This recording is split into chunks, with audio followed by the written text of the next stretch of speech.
রাজনৈতিক ব্যক্তি না, এজন্য সাজিয়ে গুছিয়ে অল্প সময়ে রাজনৈতিক বক্তব্য উপস্থাপন করতে আমি অক্ষম। তথাপিও অবচালু এলোমেলো দুটো কথা বলি। আজকের এই গণসমাবেশের দাবি কি আপনাদের সকলের জানা আছে? আমি বলতে চাই, বর্তমান সরকার গণমানুষের সরকার, গণ অভ্যুত্থানের সরকার, জনগণের সরকার, গণদলীয় সরকার নয়। বিভিন্ন ইস্যুতে বিভিন্ন রাজনৈতিক সংগঠন, বিভিন্ন ব্যক্তিবর্গ বর্তমান সরকারের প্রধান উপদেষ্টা ওনার সাথে সাক্ষাতের অবাধ সুযোগ পান, যেটা অতীতে কোনো সরকারের আমলে আমরা দেখিনি। এই জন্য আমি মনে করি শুধু সভা সমাবেশ করে, মাঠ গরম করে, বক্তৃতা দিয়ে শুধু আর কাজ হবে না। এটা হচ্ছে, হবে, অনেক হয়েছে। কিন্তু আমি বলবো, যেহেতু আমাদের হাতে একটা সুযোগ আছে দাবি জানানো, প্রধান উপদেষ্টার সাথে দেখা করা, বর্তমান সরকারের কর্তাবর্গের সাথে এ বিষয়ে মিট করার যেহেতু সুযোগ আছে, এই জন্য আমি বলবো আমাদের বাংলাদেশে ইসলামী ঘরানার যত রাজনৈতিক দল আছে, সকল রাজনৈতিক দলের নেতৃবৃন্দের সমন্বয়ে একটি কমিটি করে এ বিষয়ে মাননীয় প্রধান উপদেষ্টা এবং সরকারের আইন উপদেষ্টা সহ সরকারের স্বরাষ্ট্র উপদেষ্টা এবং আমাদের গৌরব, আমাদের ধর্ম উপদেষ্টা সহ সরকারের সকল কর্তব্যের সাথে এই বিষয়ে মিটিং করে আলোচনা করে শুধু জোরালো দাবি নয়, বরং শাপলার গণহত্যা সহ জুলাই 24 জুলাইয়ের ছাত্র আন্দোলন পর্যন্ত সকল গণহত্যার বিচার নিশ্চিত করতেই হবে। এটাই আমাদের আজকে এই গণসমাবেশ থেকে, এখানে আমাদের নেতৃবৃন্দ যারা আছেন, খেলাফত মজলিসের নেতৃবৃন্দ এবং হেফাজতের নেতৃবৃন্দ, সকলের কাছে আমাদের এটাই জোরালো দাবি। আমরা শুধু আর গণসমাবেশ, শুধু আর মিটিং মিছিল, শুধু আর দাবি জানানো, এর মধ্যে আমরা সীমাবদ্ধ থাকতে চাই না। আমরা চাই আপনাদের সমন্বিত উদ্যোগে, আপনাদের বলিষ্ঠ নেতৃত্বে, সকল ইসলামী ঘরানার রাজনৈতিক দলের নেতৃবৃন্দের সমন্বয়ে এই বিষয়ে জরুরি 1 মাসের মধ্যে আমরা চাই মাননীয় প্রধান উপদেষ্টা বরাবর দাবি জানানো হোক, ওনার সাথে দেখা করা হোক, ওনার সাথে সাক্ষাৎ করা হোক এবং এই জাতীয় গণহত্যার দায়ে অভিযুক্ত যারা, তাদেরকে বিচারের আওতায় দ্রুত আনার ব্যবস্থা করা হোক। আপনারা একমত কিনা? 2 নাম্বার, এটা 1 নম্বরে বলা দরকার ছিল। ওই যে বলছি বক্তৃতা জানি না, তো এর জন্য 1 নম্বরেরটা 2 নম্বরে গেছে, 2 নম্বরেরটা এখন 1 নম্বরে গেছে। 2 নম্বর কথা যেটা 1 নম্বরে বলা দরকার ছিল, সেটা হলো শাপলারে গণহত্যা নিয়ে অনেক অপপ্রচার আছে। যেমন একটা অপপ্রচার, কেউ হতাহত হয়নি, রং মেখে শুয়েছিল। আমি এই কথার সাথে একমত। যেটা আমি একমত। কেন? এখানে আমাদের মুরব্বীরা আছেন, হেফাজতের নেতৃবৃন্দ, খেলাফত মজলিসের নেতৃবৃন্দ আছে। আপনারা ভিন্ন মত পোষণ করতে পারেন, আমি কিন্তু সরকারের সাথে একমত। কেন? শাপলার গণহত্যা সেই 2013 সালের পর থেকে আজকে 24 সাল, প্রায় 12 বছর, এক যুগ। আচ্ছা, এতদিন হয় নাই, সরকার ছিল ক্ষমতা, যারা এই হত্যাকাণ্ড ঘটিয়েছে তারা ছিল, তাদের প্রশাসন ছিল, কিন্তু ওরা বিদায় হয়েছে আজকে 3 মাসের বেশি।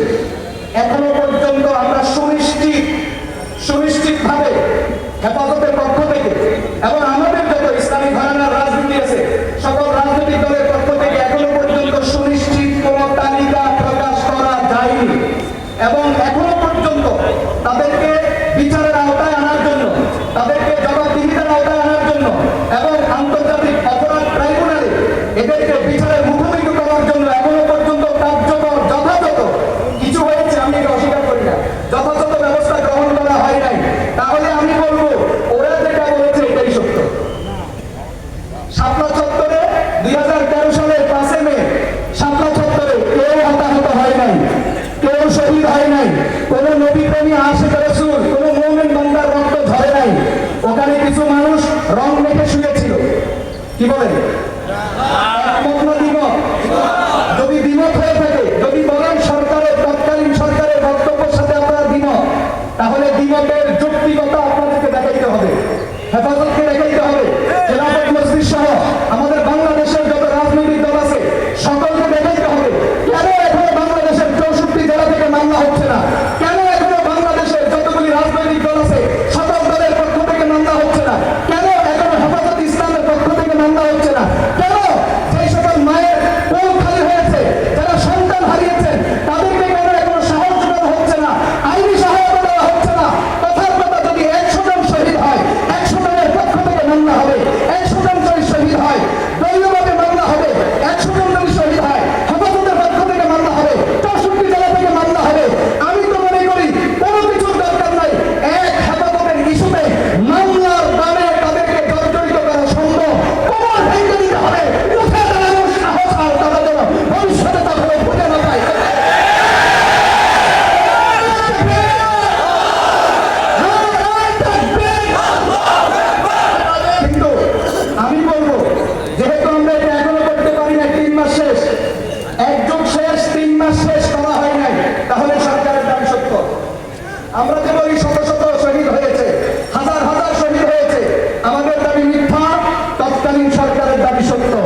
এটা যুক্তির কথা বলা, সেটা হলো যদি ওই রাতে কারো রক্ত না ঝরে, কেউ যদি শহীদ না হয়, রাস্তা কেন ধোয়া হয়েছে এটার জবাব স্পষ্ট হওয়া দরকার। আমি আর কিছু চাই না, আমি এটা চাই যদি কেউ শহীদ না হয়, রক্ত যদি কারো না ঝরে, তো রাস্তা কেন পরিষ্কার করতে হয়েছে, আর রাত্রে যে ট্রাকে করে নেওয়া হয়েছে কি নেওয়া হয়েছে জবাবগুলি স্পষ্ট হওয়া দরকার। আমি তৎকালীন সরকারের বিরুদ্ধেও বলছি না, আবার আপনাদের পক্ষেও বলছি না, আমি এই রহস্যের জট উন্মুক্ত হওয়া চাই, আমি রহস্যের জট খোলা চাই। যদি কেউ শহীদ না হয় তাহলে রাস্তা কেন ধুইতে হয়েছে, যদি কেউ শহীদ না হয় রাত্রে ট্রাকে করে কি সরানো হয়েছে, যদি কেউ শহীদ না হয় তাহলে বাস এই জবাবগুলো জনগণের সামনে আসা দরকার, বিভ্রান্তি কাটা দরকার। দেশের মানুষের এটা জানার, 16 কোটি মানুষের, 17 কোটি মানুষের জানার এটা প্রচন্ড আগ্রহ। মানুষ অধীর আগ্রহে অপেক্ষমান ৭৭ এই রহস্যে জবাবপূর্ণ একটা মানুষ চায়। যদি সত্যিকার যদি হতাহত হয়ে থাকে তাদেরকে গণবিচারে, গণদাবিতে, গণবিচারের মুখে আন্তর্জাতিক অপরাধ ট্রাইব্যুনালে তাদেরকে শাস্তির মুখোমুখি করতেই হবে, করতেই হবে, করতেই হবে। আর যদি তাদের দাবি সত্য হয়, প্রমাণ যদি না হয়, হয় যদি কেউ শহীদ হয় নাই, বাস তাহলে আর এই দাবি নিয়ে মিটিং মিছিল করার, মানকরণ করার কোনো প্রয়োজন নাই। আপনারা কি বলেন, ঠিক কিনা? সোজা কথা কি? সোজা কথা হলো আমি সোজা জবাব চাই। রাস্তা কেন পরিষ্কার করা হলো? রাত হওয়ার আগে